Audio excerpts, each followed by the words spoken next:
নমস্কার দর্শকগণ, SA news Paschimbanga চ্যানেলে আপনাদেরকে স্বাগত।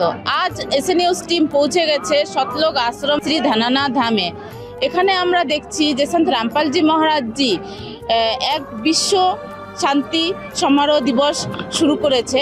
এখানে আর কি আয়োজন আছে এবং আর কি ব্যবস্থা আছে সম্পূর্ণ আপনাদেরকে ঘুরে দেখাবো। তার আগে আপনারা দেখুন যে আশ্রমের ভিতরে কেমন দৃশ্য আছে।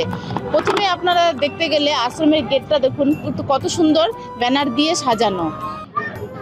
আমরা এবং ভিতরে যাব এবং আরও কিছু আপনাদেরকে দেখাবো যে এই বিশ্ব শান্তি সম্মেলন দিবসে আর কি আয়োজন করা হয়েছে। তো যুক্ত থাকুন এসএ নিউজ টিমের সাথে।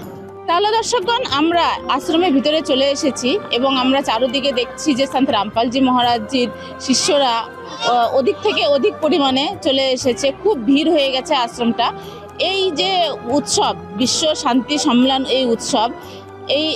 এই উৎসব একমাত্র বিশ্বে যে এত রকম প্রাকৃতিক দুর্যোগ হচ্ছে, এত যুদ্ধ হচ্ছে, এত মারাপিট হচ্ছে, এর জন্য সন্ত রামপালজি মহারাজজি এই উৎসব অনুষ্ঠিত করছেন, যার জন্য এই বিশ্বে যেন এক শান্তি শৃঙ্খলা বজায় থাকে। তো যুক্ত থাকুন এসএ নিউজ টিমের সঙ্গে, আরও ভিতরে যাব এবং আপনাদেরকে সবকিছু দেখানোর চেষ্টা করব।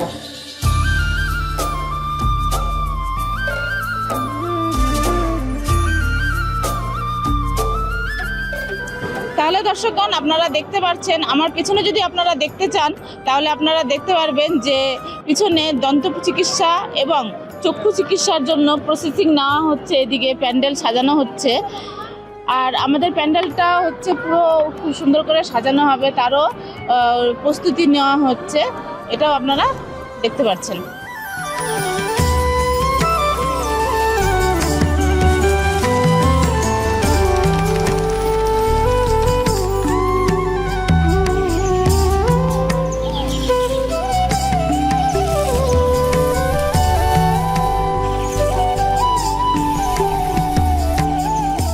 তাহলে দর্শকগণ, আপনারা দেখলেন যে সতলোক আশ্রমটি কি সুন্দর মনোরমভাবে সেজে উঠেছে।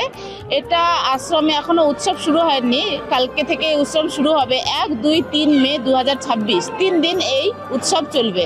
কালকে থেকে আমরা আপনাদেরকে দেখাবো যে এই উৎসবে আর কি আয়োজন আছে। যুক্ত থাকুন এসএ নিউজ টিমের সাথে।